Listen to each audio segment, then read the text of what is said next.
Welcome to the section on environment, economics, and governance. Without further ado, I want to present these papers, several of which I've had the pleasure of reading as myself, but I'm looking forward to all 5 of them. And we'll start with Eugene Han, who's going to talk to us about corporate green bonds in emerging markets and developing economies. Great, thank you.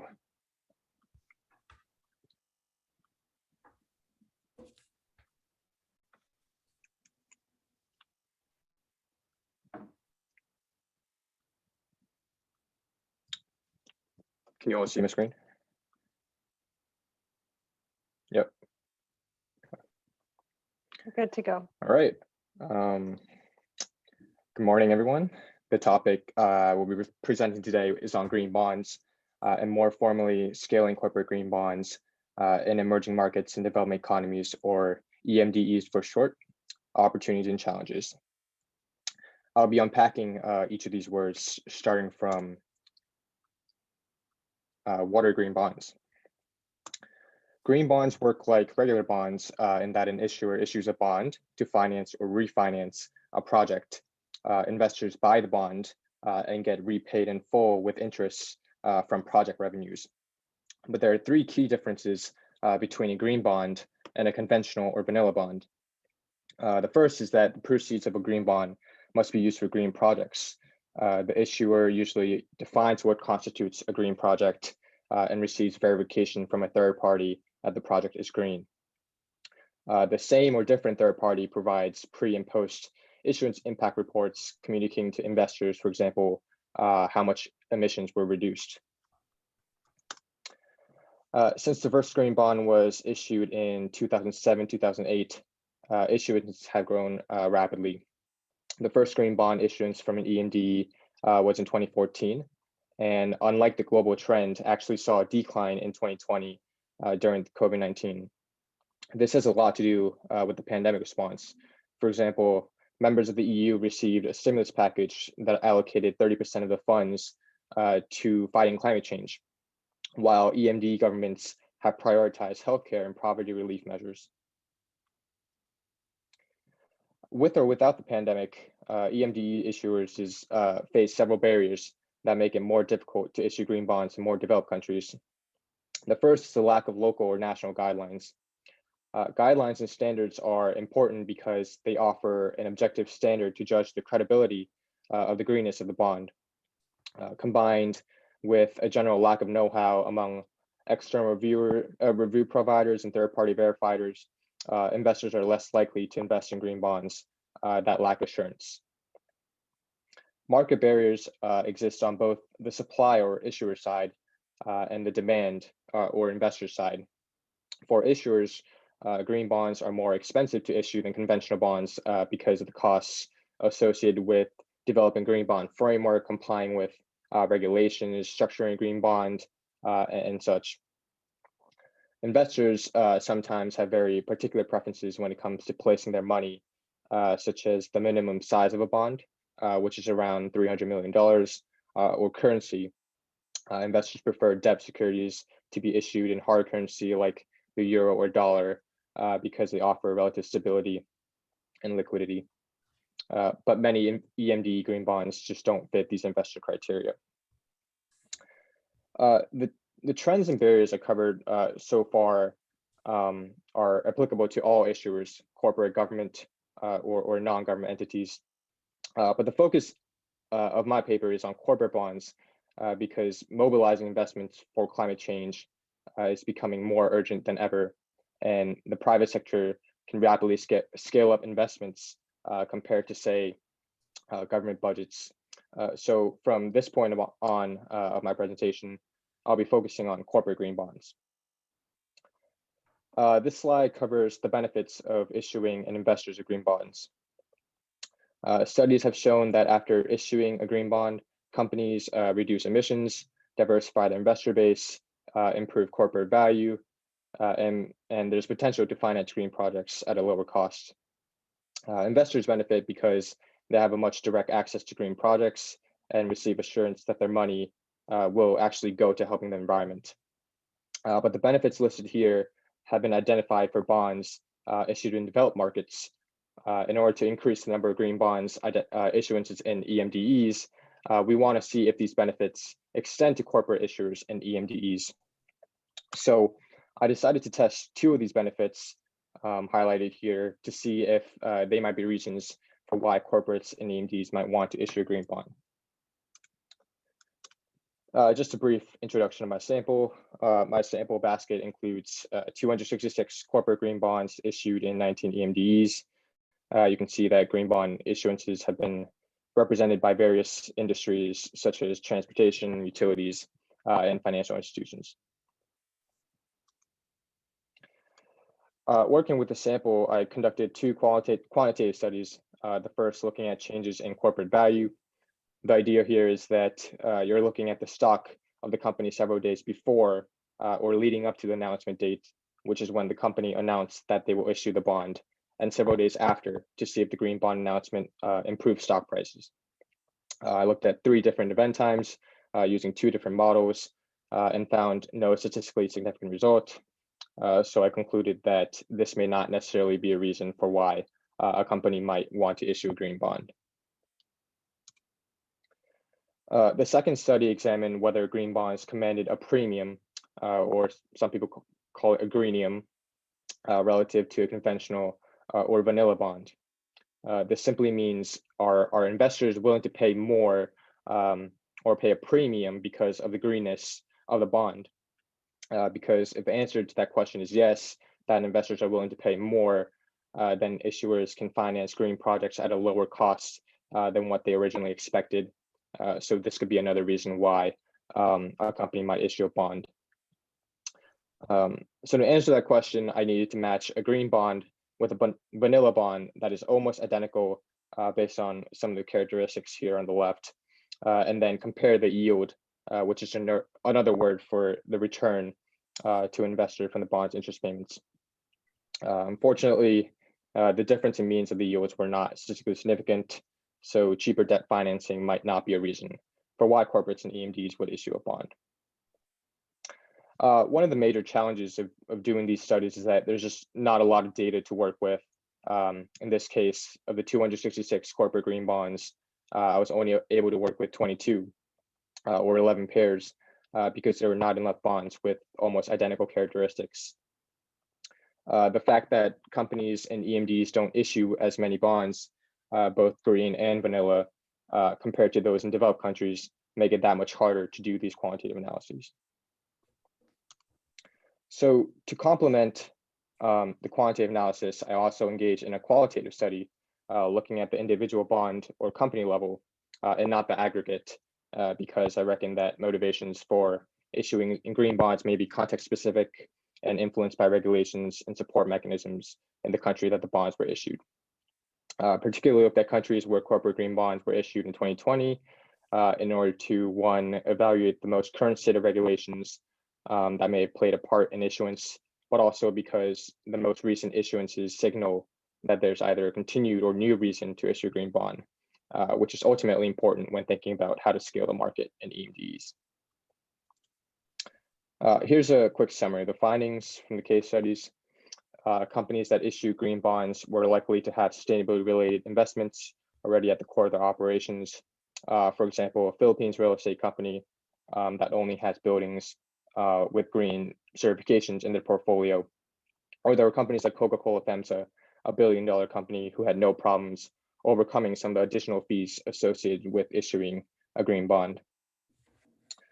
National green bond guidelines or standards are one of the most effective ways of promoting the issuance of green bonds. Government guidelines help harmonize what green projects are allowed to be financed and give confidence to both investors and issuers that green bonds are legitimate financial instruments. Companies also pursued various strategies to attract investors to their green bonds, listing on stock exchanges with dedicated green bond segments like Euronext Dublin helps make the green bonds more visible to investors, especially those who are specifically looking for these financial products. Some companies also made use of anchor investors. These are investors who publicly commit to being the first investors to a debt security, thereby giving confidence to the market and other investors to follow suit. national and international development banks usually serve as anchor investors. The conclusion from the qualitative study and perhaps the entire thesis is that issuing corporate green bonds and EMDs cannot be done with each of these stakeholders operating independently. Governments need to create a favorable environment for issuance through national guidelines or with tax incentives. And investors need to continually push for and demand green products. Financially well-off companies are under some of the most pressure to implement sustainable practices, and at the same time don't require additional incentives to overcome some of the financial barriers. So they should be the ones proactively issuing green bonds. With that, I'll end my presentation. Thank you. Thank you very much, Eugene. Are there questions?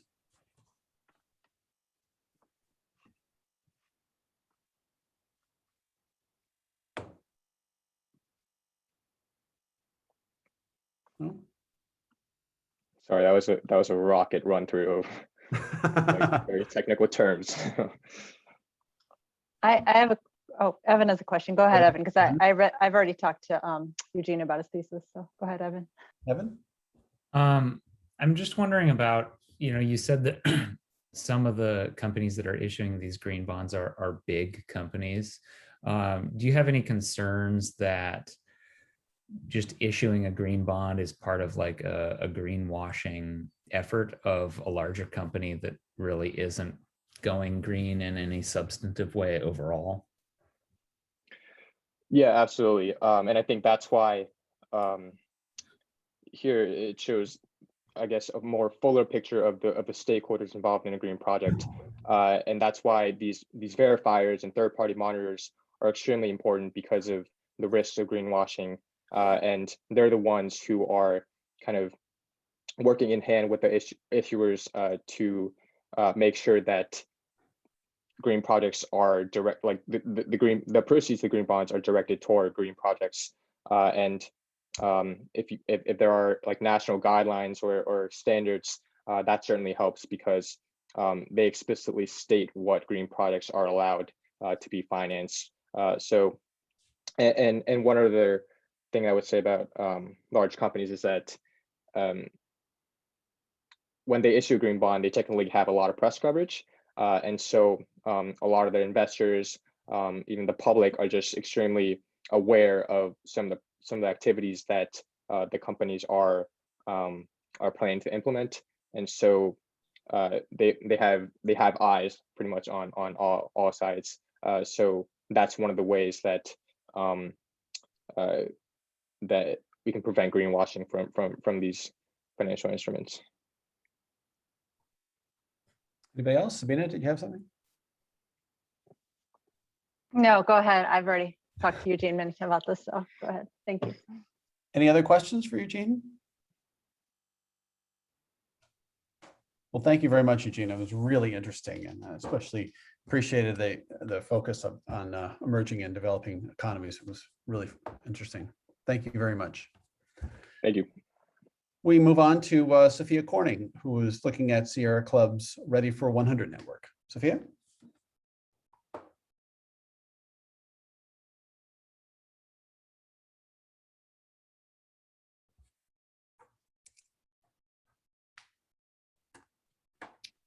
All right. Hi, everyone. Great to see you all today. So I will be presenting my thesis on the Sierra Club's Ready for 100 network and its relationship to urban climate governance. So start off, what is the Ready for 100 network, or 100 for short? So this is a national network that recognizes commitments to 100% renewable energy at the urban level, county and state level. So it's a distributed network. It's really formed for lesson learning and support, has national calls, has online resources for local campaigns. Not all local campaigns are actually branded as RF100. Some are launched by other organizations, but they are recognized by the national network, and it's good visibility for them.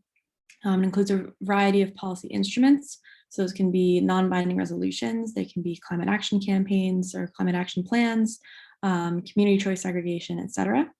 The national team does have a strong commitment to equity and justice. What that means, I'll talk a little bit about later. So the campaign or the network has recognized over 170 cities, and there are over 60 active campaigns right now.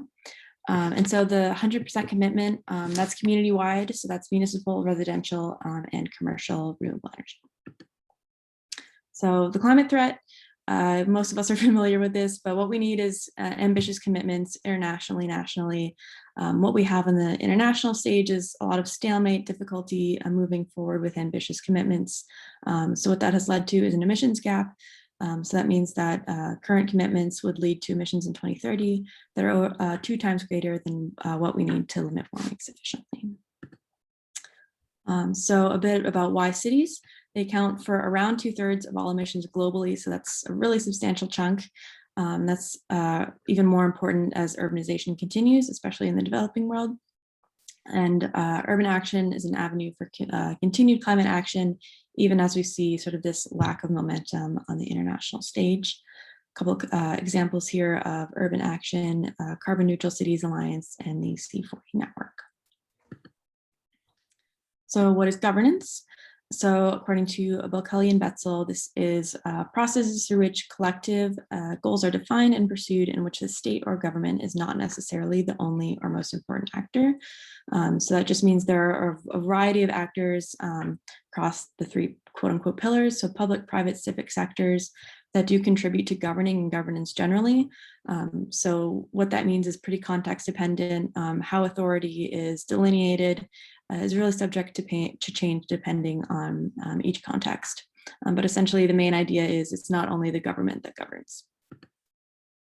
So a bit about sort of a research background. There's some major challenges that have been found. So I drew mostly on these 3 sources at the bottom here. There are a wide variety of challenges, when you can imagine, over 20 that I include in my research, but a few themes that stood out: institutional, political, socio-technical, spatial and scalar, and equity and justice concerns. Drivers, I drew from Vander Heijnen, I think I'm pronouncing that right. That was a key source for me. So you can see here about 8 major drivers here. So they're relating to political context, network membership, coordination across multiple levels of governance, as well as quote unquote local climate champion. So that's just someone who really pushes forward and takes initiative on these campaigns. So climate and justice is a really key concept in my research. So environmental justice, that concerns the distribution of environmental quote unquote goods and bads. So that's both pollution, hazardous waste, as well as the goods, which is climate policy, public parks. It deals with structural inequality, structural racism, which is really at the root of these issues, access to decision making. It is really broadly encompassing. So it's kind of hard to define just because it does include so many issues. And climate justice has formed out of the groundwork that was set by EJ. So its main, I guess, sort of crux is that the impacts of climate change are not equally felt by communities around the world, especially the low-income communities will feel the impacts more severely. Justice theory. So I drew upon Schlossberg has a trivalent theory of justice. So that's distributional, procedural, recognition. So distributional, I mentioned earlier, is how are goods and bads distributed across communities. Procedural is that decision-making aspect, access to decision-making and power. Recognition is acknowledging underlying structural inequality. Restorative here, I've included, it's less well developed in the literature, but it's essentially how harm is repaired, how relationships are, I guess, sort of ameliorated and dealt with in these past harms. But again, sort of include that tentatively. A few research gaps here. Small cities are understudied. We need larger case studies. National networks not studied sufficiently, and justice has not been addressed as well as much as it needs to be. So my study, my main research questions: what challenges have cities recognized for ARF-100 faced in getting their commitments and policies passed? On the flip side, what factors have helped facilitate the passage of those policies? how have they promoted justice and equity while addressing inequity, and how do these reflect theoretical principles of justice? So my methods, I drew upon semi-structured interviews, as well as sort of policy documents, resolutions, reports from 6 different cities. Tried to get a wide range of sizes here, geographic context, political context. So you can see the main cities here, small, medium, and large. That was drawn from existing literature to sort of categorize them based on population size. And I used inductive and deductive coding for interviews. So main findings here in terms of challenges, these are sort of the main themes that came through with my research. So financial concerns, I guess not a surprising issue to come across.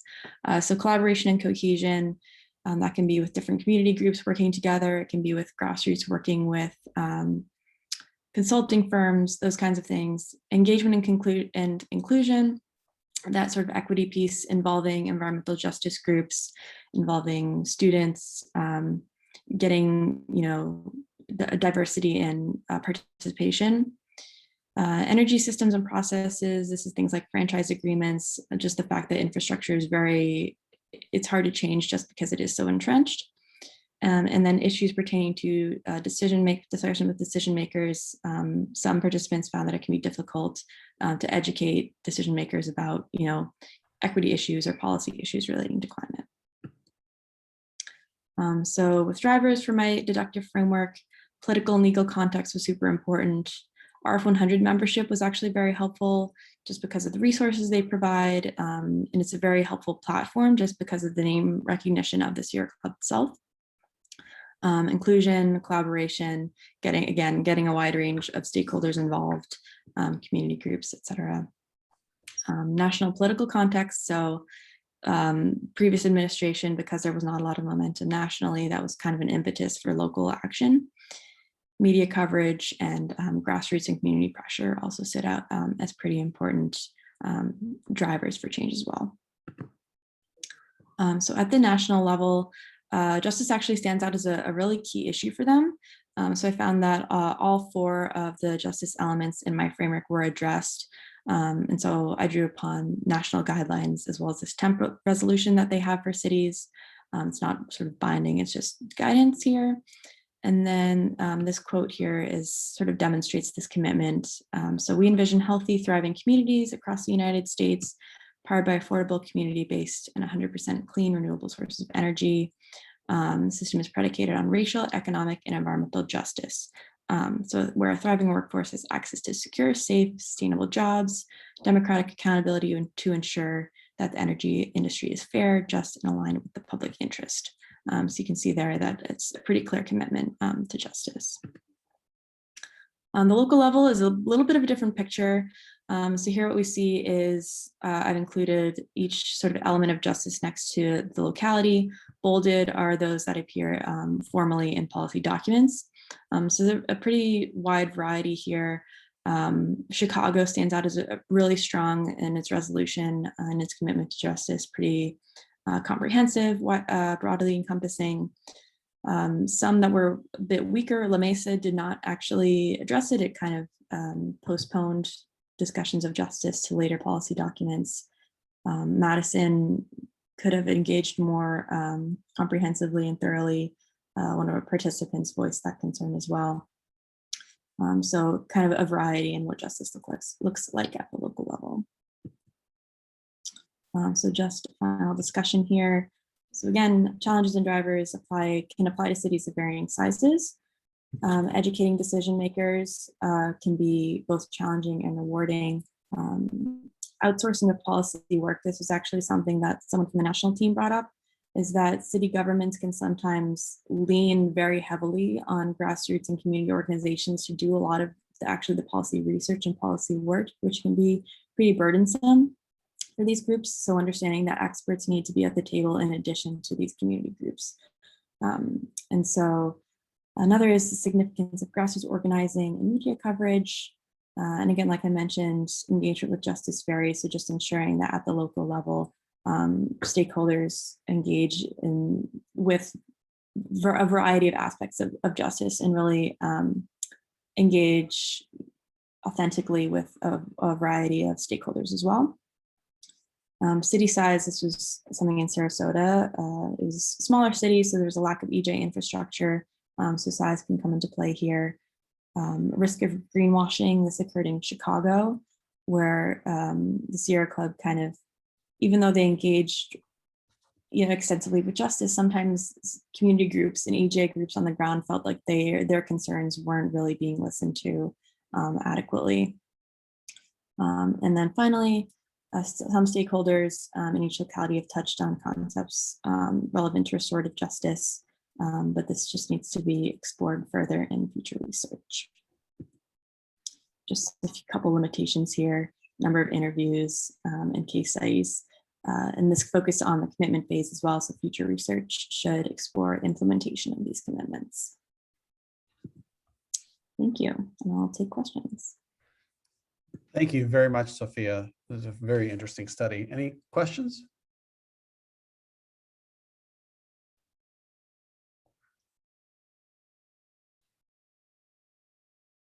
Comments, thoughts?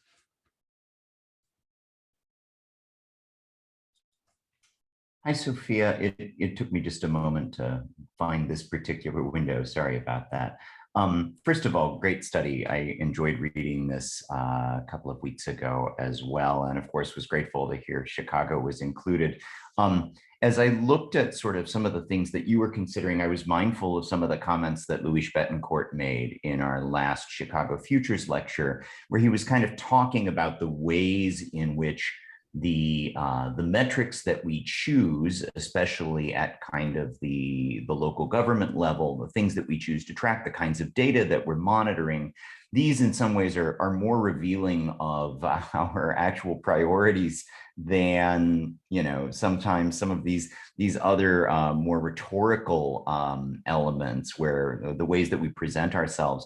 I'm just wondering, as you were looking at these various cities, to what extent were you also sort of thinking about this divide between sort of the policies that are in place and sometimes the very nitty-gritty policies of what we track, what we measure, what we look at, versus sort of the city's self-understanding or self-presentation? Yeah, it's an interesting question. And I think one that would probably be, I would engage more in depth with in the implementation phase. I think on the commitment phase, it's more of like, here are broad sort of principles and priorities moving forward. So especially with justice, it's, listening to communities, it's making sure that the benefits of the policy are equitably distributed. I think particularly with resolutions, they lack detail, especially since they're non-binding. It's mostly just sort of a statement of values, I would say. But then during the implementation phase, I think is where, okay, we need metrics, we need a way to measure this, which is obviously very, very important, and something that I think should be, tracked while these things are being implemented. So it's definitely an important consideration. Thank you again very much, Sophia. We really appreciate it. We move on to Bree Fadden, who's going to talk to us about funding the Superfund.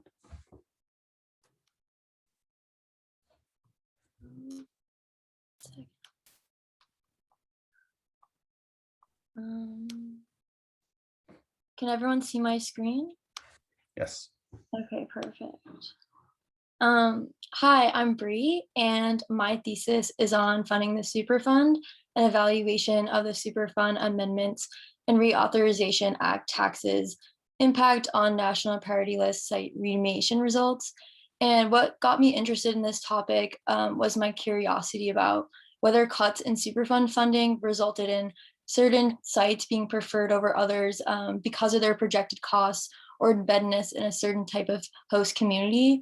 And this was also interesting to explore, as the Superfund budget has been widely debated because it's very unclear how the program's funding levels connect to its site cleanup success.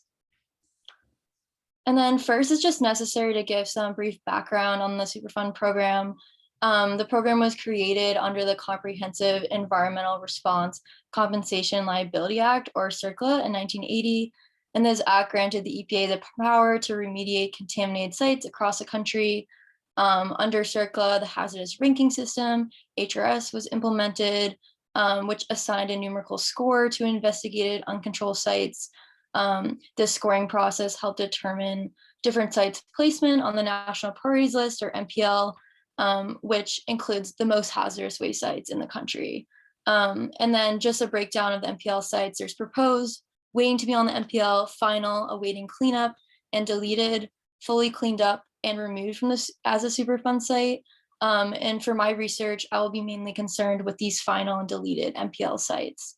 So in order to fund the majority of Superfund cleanups, CERCLA created a liability scheme requiring potentially responsible parties, or PRPs, who had been or were currently involved with a hazardous site to front hefty remediation bills. When these PPRs could not be identified or could not pay, a hazardous substance Superfund or trust fund enabled the EPA to pay for these site cleanups. And under the original CERCLA, the trust fund had collected revenues from 2 excise taxes. However, in 1986, new taxes were introduced under SARA, my focus of the study. And these new taxes on petroleum, feedstock chemicals, imported chemical substances, and a new corporate environmental tax were used to raise revenues for the Superfund trust fund. And then together, the SARA taxes raised 4 times the amount of the revenues than CERCLA's tax amounts. So by 1995, the taxes increased the balance to $8.5 billion. And then while these taxes raised substantial revenue for the trust fund, they also faced like a lot of opposition. Corporate petroleum and chemical companies argued that the taxes were just too removed from the contaminants that actually ended up at the Superfund sites. And Congress was also unable to reach a consensus about the efficacy of the taxes, and therefore they did not restate SARA. So this meant that in 1995, these SARA expired along with the taxes. And then after this, the Superfund cleanup burden fell on the general taxpayers, which a lot of people in favor of SARA argue that this actually let corporate polluters off the hook, allowed the trust fund balance to dwindle, and it also diverted money from other government projects and agencies towards a Superfund. As you can see in the top graph, this shows like the dwindling trust fund balance after SARA. And then on the bottom here, we see the increase in general fund appropriations after its expiration. So this brings me to my research question. How has the expiration of the SARA taxes impacted site remediation results at NPL Superfund sites in EPA Region 5? This is important to answer as the relationship between funding and outcomes has not been widely studied in the context of regulatory agencies like the EPA. Like the program Superfund has been very historically unable to assess how its above budget actually affects the issues it sets out to resolve. And then also this question is important for learning about the inequitable distribution of cleanup actions. Like those who are non-white are more likely to live near Superfund sites. However, there has not been extensive research exploring how a host community's composition actually impacts the remediation process.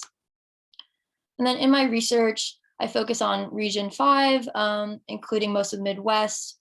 I was specifically interested in this region because it completed the most remedial actions out of all the regions during the time period that I was interested in studying.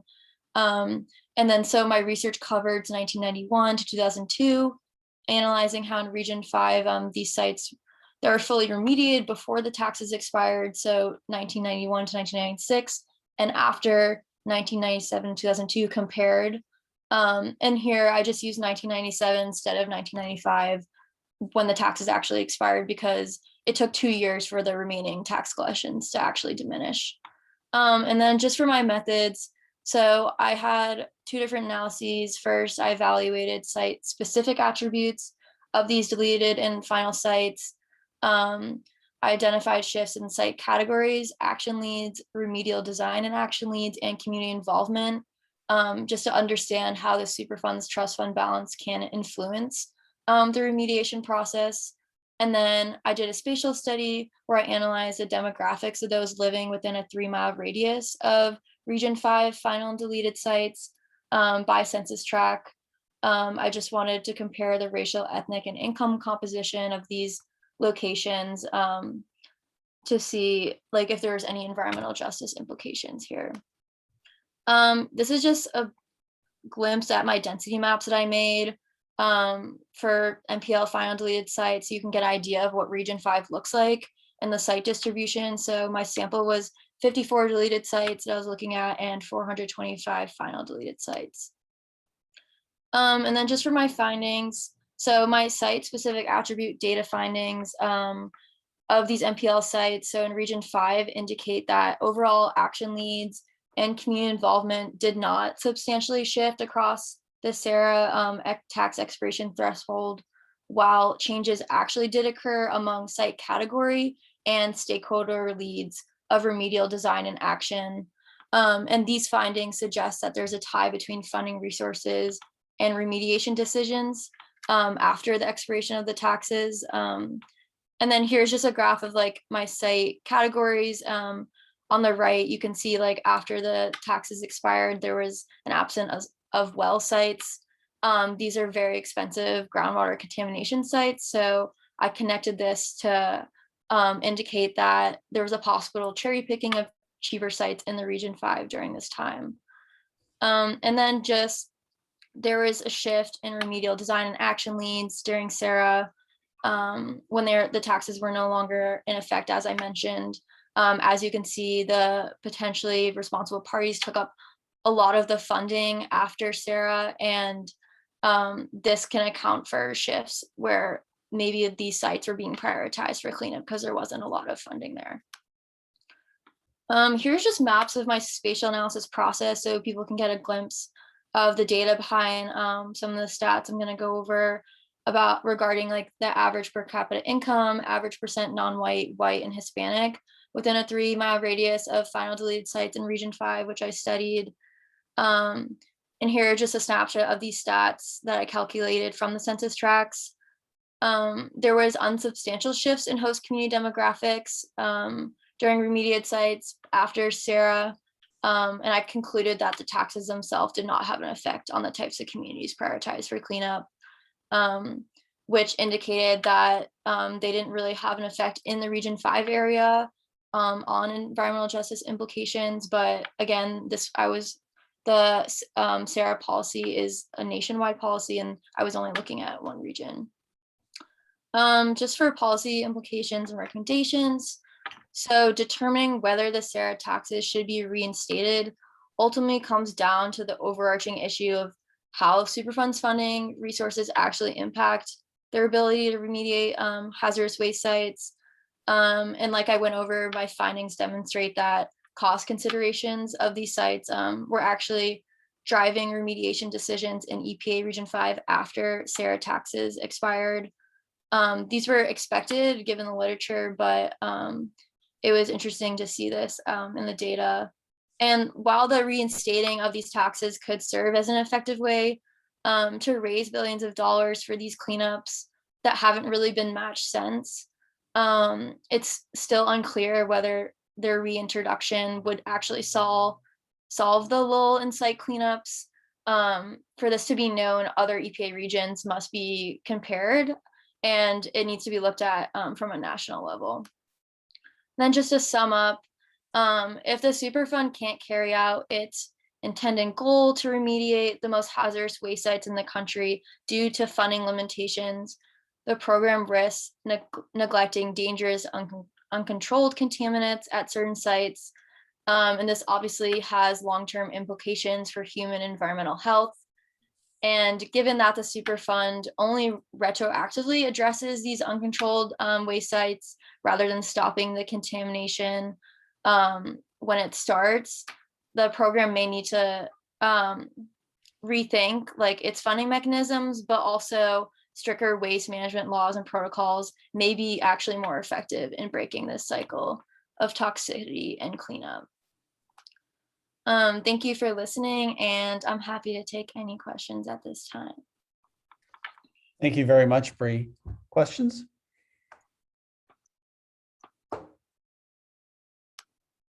I had a question for Bree. So great job with the project. I had a question for the kernel density analysis. I know that kernel density analyses can be really sensitive depending on what bandwidth you put in. So like how far, right? Does the like what's the reach of the phenomenon that you're studying, right? Did you try different parameters when you're doing the kernel density analysis? Or is that something you might look into in the future and that sort of thing? Yeah, no, that's a great question. I definitely tried a lot of different parameters and like different kernel densities with like the kernel itself, because something I struggled with is I wanted to use the same one for both my analyses of final sites and the deleted sites, but there was 425 final sites where there's only 54 deleted. So obviously the clustering of the deleted sites wasn't as accurate of a depiction because there would just be one within a large area. And I also struggled with the fact that region 5 is massive. So that was kind of hard. For me, the clustering wasn't necessarily part of like this density mapping wasn't really part of my analysis. It was more just, okay, I just want an idea of seeing where these clusters are and like where the general distribution of sites are, just so I could at first hone in on like, for example, the Minneapolis area had a lot of these deleted sites. So it was more just to like focus in on an area. But yeah, I definitely faced challenges there because of the difference in how many deleted sites there were compared to final sites, because that was a large difference. But yeah. Terrific. Thank you. Anybody else? Other questions?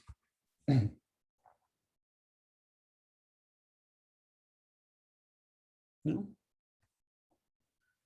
Thank you again, Bree. Really appreciate it.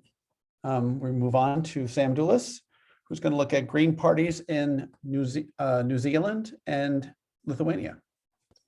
Yeah, hi. I'm actually at my summer camp job in California at the moment, so I apologize in advance for any internet problems or disruptions or anything, but I'm hoping everything will go nice and smoothly.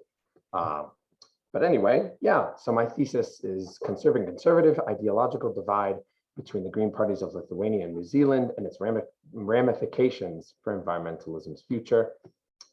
So to introduce, the Green Movement began in the late 20th century, in the 1960s, 70s, 80s. That's where green politics has its origins in the rise of environmental activism. And with the rise in that activism, there's been a corresponding rise in the popularity and influence of green political parties.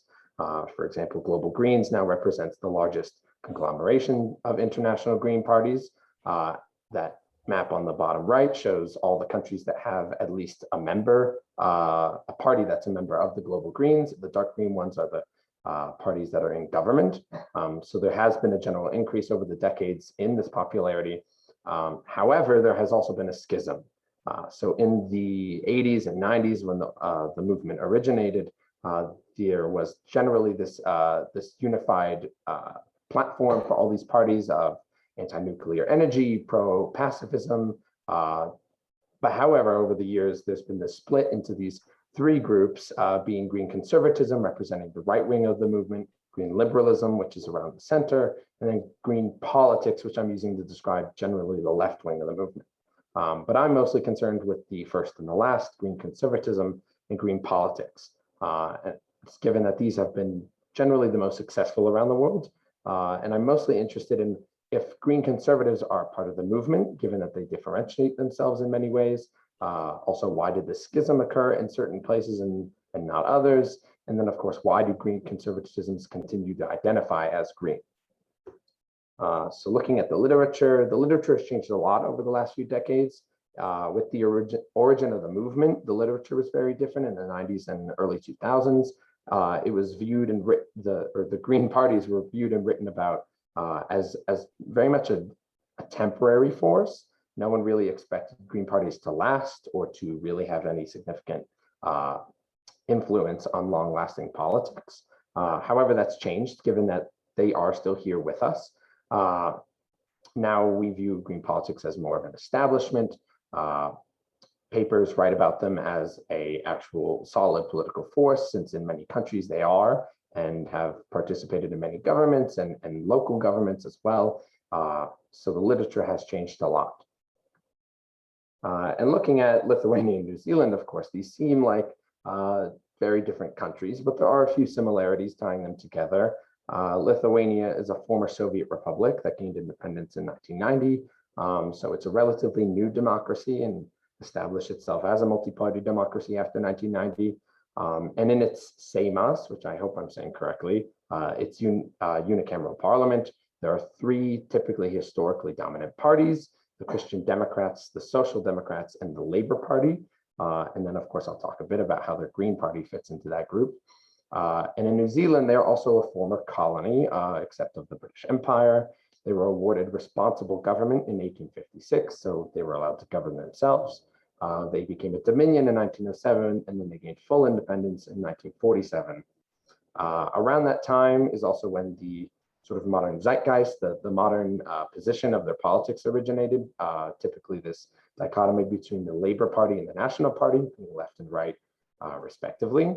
However, MNP or my gosh, I'm sorry, I'm blanking on what that stands for, but they introduced a multi-party system in 1996 that opened the door for third parties to actually come in. So Labour and National no longer held the full balance of power. There were lots of other parties that could come in and shape the coalitions and the political situation that was going on. And of course, these two parties, the other thing that ties them together for me is that they are both, they have green parties that are pretty powerful. So in Lithuania, they have the Farmers and Greens Union. I will not try to pronounce the Lithuanian, but they originated in 2001 as a union of two political parties, the Peasants' Party and the New Democracy Party. And they've served in governments through 2001 to 2008 as a minor partner, but in 2016 actually had a shock victory in the election and led their first government under Saulius Skvernelis, who is pictured in the bottom left. And they are the Green Conservatives. They represent a right wing of the movement. Generally speaking, they're socially conservative. They aren't very politically, socially, culturally progressive. And they're not economically progressive either. They're more economically conservative as well. New Zealand, on the other hand, they have the Green Party of Aotearoa, New Zealand, and then of course in the native language as well. And they were founded in 1990, but they originated from the Values Party, which is actually the world's first Green Party that was founded in 1972. And while the Green Party hasn't actually participated in government in any way, they have supported governments over the years and currently participate in a cooperation agreement with the Ardern Cabinet. So the two co-leaders of the movement, pictured in the bottom right, James Shaw and Marama Davidson, both hold two ministries in the government. So there is some sort of influence they do have in the governance. Oh, and of course they're left wing. I should have mentioned that. They're very much politically progressive, economically progressive. And then the data I looked at, namely, first of all, is their electoral histories, which are pretty long for the New Zealand party and not so much for the Lithuanian, which is Lithuania's on the left and then New Zealand's on the right. You can see that there's lots of fluctuations between them. Lithuania has had some pretty paltry electoral success and failures. In 2012, of course, had only one seat, and then 4 years later skyrocketed to lead a whole coalition, while as the Green Party of New Zealand has had a pretty solid electoral history, a little more expectation in their results. They've been pretty solid in their results. I additionally looked at data from the party's websites to see what they espouse as their platform, and read lots of authors who have written about these parties and how they have presented themselves as a political group and the evolutions that they've undergone over the years. And then my methodology, looking at all that, you can see, of course, that these parties are pretty different. Ideologically, of course, they distinguish themselves, but they have a significant political differences. Of course, Farmers and Green Union, while they have actually led a government they're in a much more volatile political environment. So numerous authors have commented on Lithuania being a very new democracy, only about 30 years old. So there's an environment that's far more uncertain, with lots of changes going on and lots of different parties coming and going. New Zealand, on the other hand, is a far older democracy. They've been voting since the 19th century. So their democracy is much more stable. The parties involved are much more stable. And the Greens, while they haven't been part of a coalition, are in a situation that is far more predictable. And additionally, authors have looked at the parties differently. LVZS, or the Farmers and Green Union, has been looked at as more of a temporary force, given how new they are, whereas the Greens are much more of a homestay within their politics. And I looked at all of that to come to my ultimate conclusions. So namely, of course, like I said, the LVZS, Farmers and Greens, are consistently conservative. So one interesting thing is they're actually anti-same-sex marriage, which is why they are not a part of the Global Greens, which is the group I mentioned earlier, because the Global Greens support same-sex marriage as a part of their constitution, while as, of course, the Farmers and Greens do not. They're also pro-militarism. They want to expand the military budget. They're nationalists for Lithuanian culture, while as the New Zealand Greens are very much left-wing. They're pro-progressive taxation, drug reform, all these generally what we'd consider typical left-wing Green ideologies. And so why do we care about that? Why is that interesting?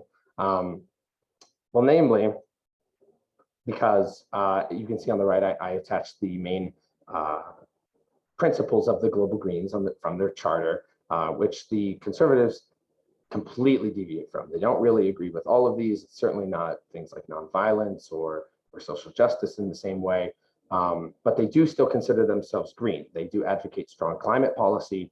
And for that reason, I was interested in why they considered themselves green. And generally, I came to the conclusion that they're doing so to fill a niche within Lithuanian politics, given that it's a generally conservative country that comes from a background of being a pro-communist country. So they're trying to fill that niche of having an ecologically interested populace, but also socially conservative. While as New Zealand, of course, doesn't have that same background. They're a developed first world economy and country, so they have much more of a space for left-wing politics and much more of a populace that's interested in that sort of thing. However, I ultimately argue that environmentalism's future lies with left-wing environmentalism, given that green conservatism finds itself, while it espouses green ideology on a more of a surface level, advocating for basic infrastructural climate action, they don't advocate for action on a societal or cultural level, which experts and leaders of the green movement would argue is one of the most important parts of climate action. So yeah, that's everything I have to say. Thank you so much. I'm ready for any questions.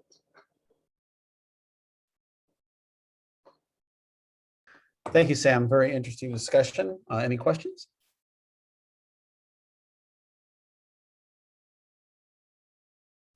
Evan? You're muted. I feel like I've gone first several times. Sabina can go. Oh.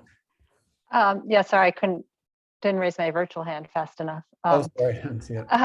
Oh, thanks, Sam, for a great presentation. And it looks like you're in a really nice place for the summer, so congratulations. I just wanted to ask about this Global Greens. That's not something I was familiar with, and I'm curious, like, how coordinated of an effort that is, versus how, is there some sort of criteria for it to be considered as part of this Global Greens, as you talked about, like some because of the conservative stance we're not. Yeah, absolutely. Yeah, it's super interesting because Global Greens isn't even the only intergovernmental organization, because there's also European Green Party that tries to unify all sorts of European parties and all these other groups. They've definitely, there's certainly a movement to be unified within Global Greens. They have that charter, which tries to bring all the groups together in one platform. But in terms of actual, they're not super, as far as I know, involved in all of the parties. I think it's more of a forum that can bring them all together to discuss and develop and sort of further each other. But generally speaking, I think it's more so just to it's akin to Socialist International, if anyone's heard of that. I know that's kind of a niche political reference, but there's lots of other intergovernmental organizations that try to bring together political ideologies that are very much not super condensed. They're not super powerful per se, but they are trying to raise up these parties and give them more of a say around the world in parliaments across the countries. Evan? Great, thank you. Yeah. Evan? Unmute again. Yeah, so I mean, I guess I have sort of like a related question. I mean, we know in the US political system, the parties, platforms are not necessarily coherent. A lot of issues are just about like staking out ground to be in contrast to the other party. It's a little bit different in multi-party systems. In theory, they can be a little bit sort of, coherent and true to some kind of ideology, but still, there are tons of examples of, platforms changing because of the overall political context. I mean, I'm thinking, most famously, the German Green Party was, as you know, like basically an anti-nuclear power party. And then after Fukushima, Merkel announced that they would close the power plants. So their number one issue was like taken from them in a sense, and they had to redefine themselves. They're still in the process of redefining themselves, but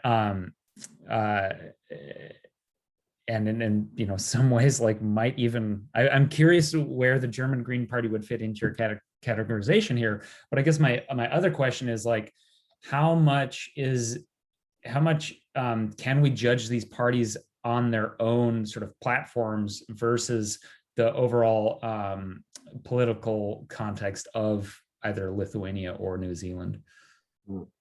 Yeah, I love those questions. For the first one, yeah, I'm super glad you mentioned that because that's something I didn't get to talk about really, unfortunately.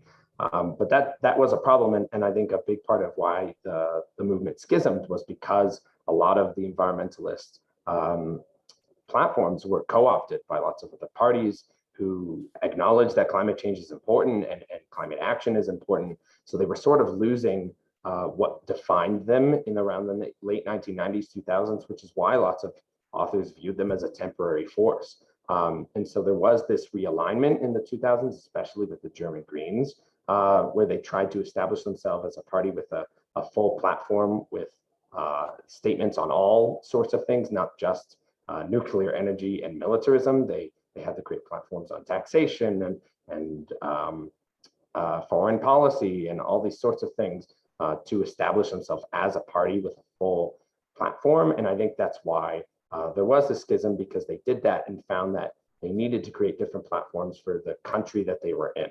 So Lithuania, they saw that they needed to cater to the more conservative populace, while in Germany, of course, they have a more solid center, the left wing base that they can rely upon, so they can maintain that generally green platform. And it varies across the world. There's all sorts of green parties.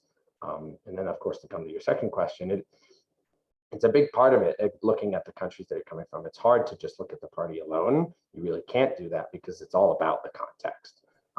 Because all sorts of green parties have different, for lack of a better term, hot takes that would be considered maybe a little against the grain within the movement, especially the Lithuanian Greens, given how they stand on things like same-sex marriage.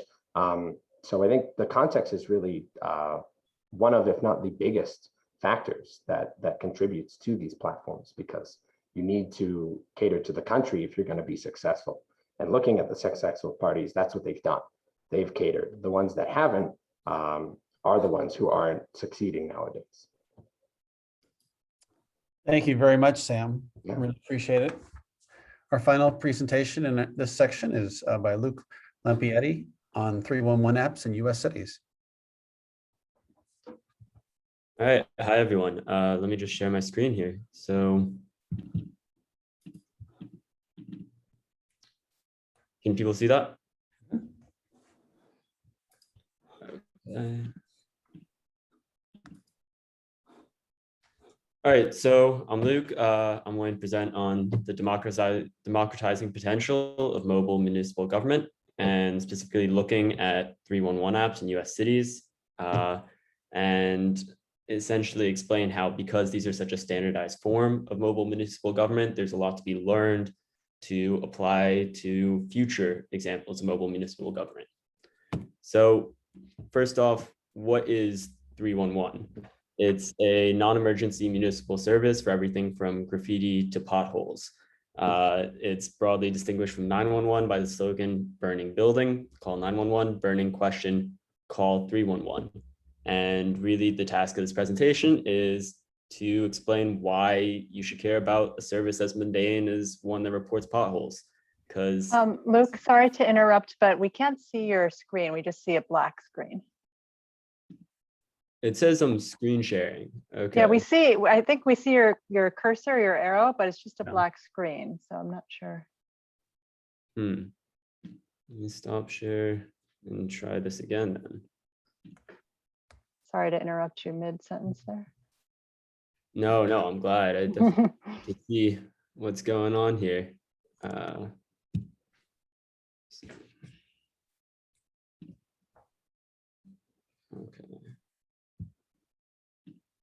Let's try this again. I've been experiencing, I guess, problems with this in the past.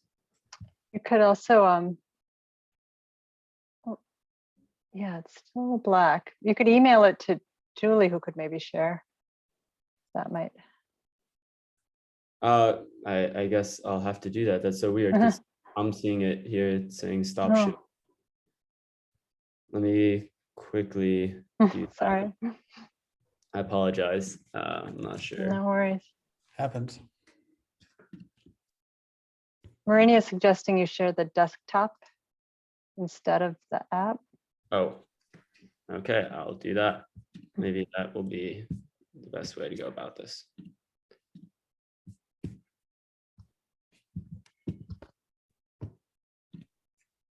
Share screen. Okay. No, Nothing no yet. luck.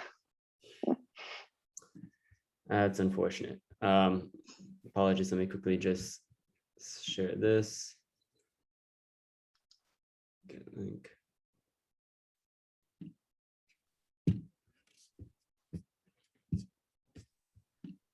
All right, I'm going to just put that. So this is doc to my slides.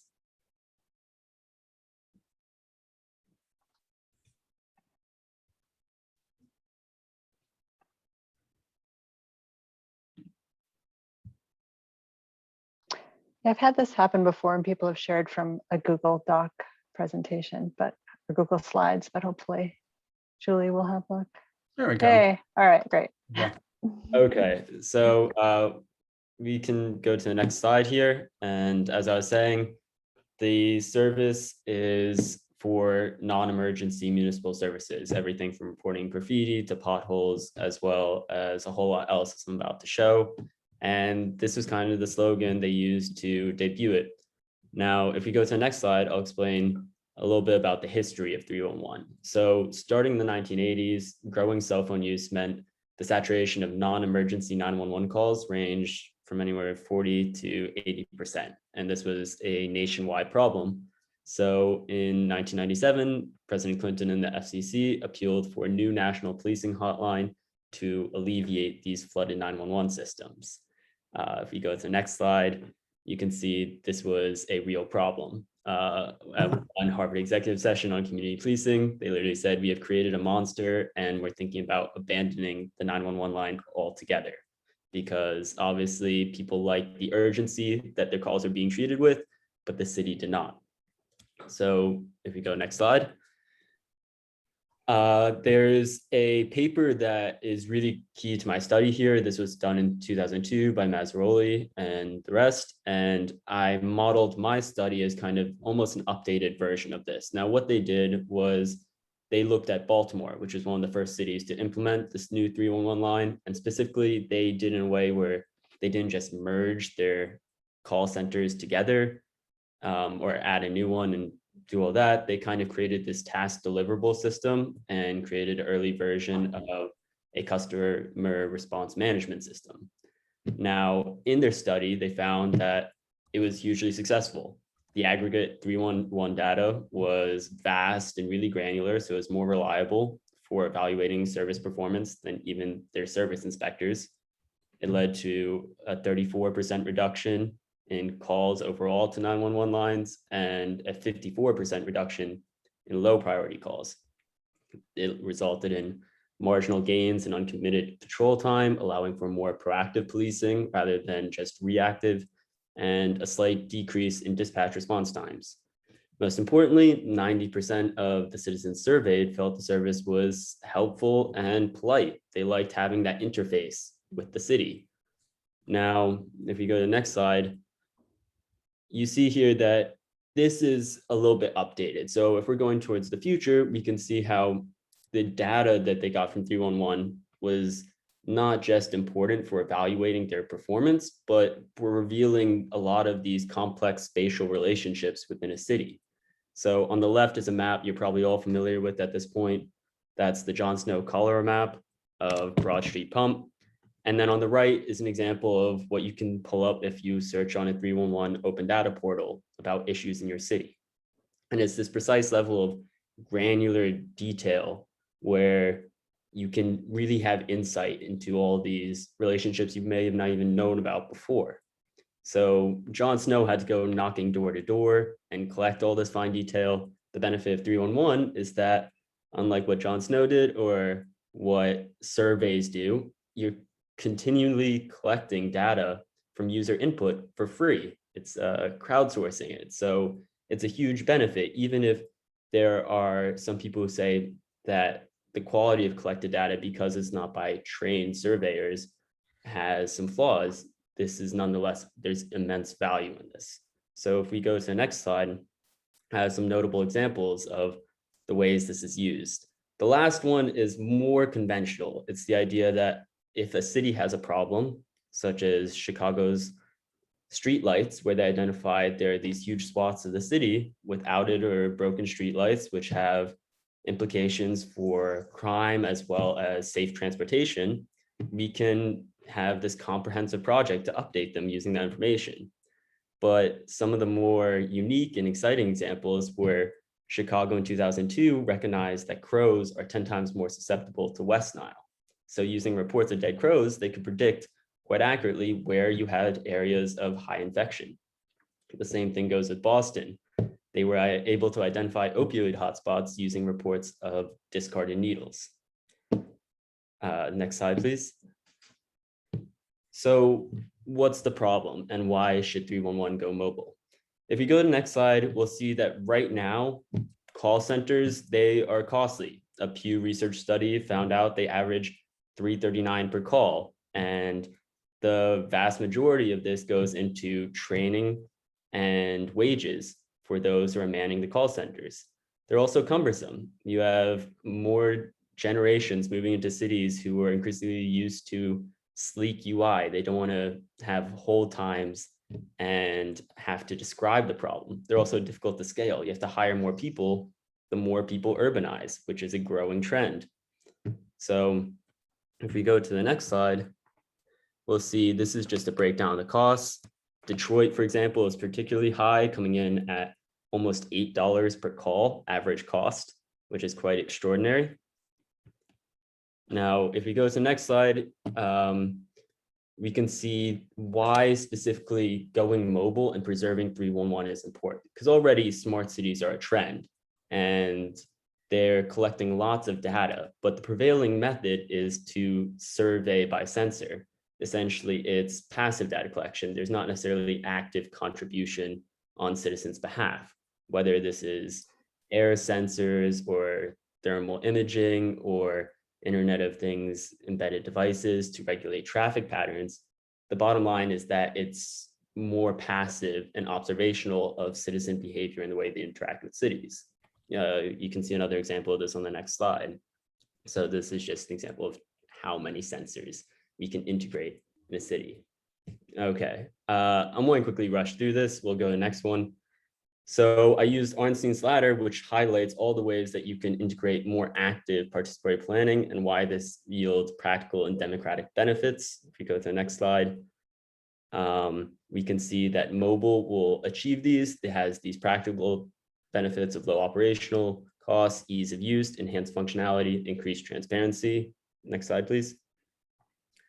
And I used this economist Albert Hirschman, who says that a reductionist form of Ornstein, why we participate in cities is our ability for two things: to affect change, and then their willingness to trade off the uncertainty of improvement in a deteriorated product against exit, which is kind of valid for urban problems. If there's serious problems and they're being unaddressed, you're likely to move out of that city. Next slide. So at last, I'll go into my research questions because I'm running out of time, and then quickly skip to the last slide for takeaways. But I did a qualitative and quantitative study looking at what design features are being integrated into this app and how that influences how people engage with the app. And then looking, okay, does high levels of design features correspond with high levels of engagement? And any aberrations in these patterns can be explained by efficiency. So I looked at 7 cities, but we can just skip to the last slide in the interest of time here. This is classification of apps according to typology, but really the key takeaways are that there's certain empowering features such as peer visibility and peer interaction that allow people to communicate and citizens to have their own private discourse. You combine these with engaging features and open data portals that allow them to interact with what other users are posting, and suddenly you're empowering citizens to make their own strategic decisions and launch citizen initiatives using the same level of information that the city has access to. Now, this has to be tempered by the fact that in my study, even though those apps that accommodated peer interaction, peer visibility the most, or had the most seamless UI, were the most rated on these stores and had the best reviews. However, they didn't necessarily have the highest levels of engagement. Rather, highest levels of engagement, if we go further, was mostly determined by the efficiency with which services are delivered, because I created a composite of most requested services in each city. And then if we keep on going, we can see another key takeaway here, which is really what I want to end with, is that, here we go, this up one more, please. You can see the red here, or the blue here is app use, and it's a growing trend in most cities. So these are Houston, Austin, New York, LA, Boston, San Francisco, and San Diego. In each case, apps, mobile generated requests are growing, and at the expense typically of web generated and phone generated requests. So this is a growing trend, but we can't be complicit in how this plays out. We need to pay attention to what design features can make these better, rather than just assuming that because it's mobile, it's inherently going to engage more people and empower more people. So that's effectively what I sought to answer in my study here. Thank you. Thank you very much, Luke. We have a limited time for questions.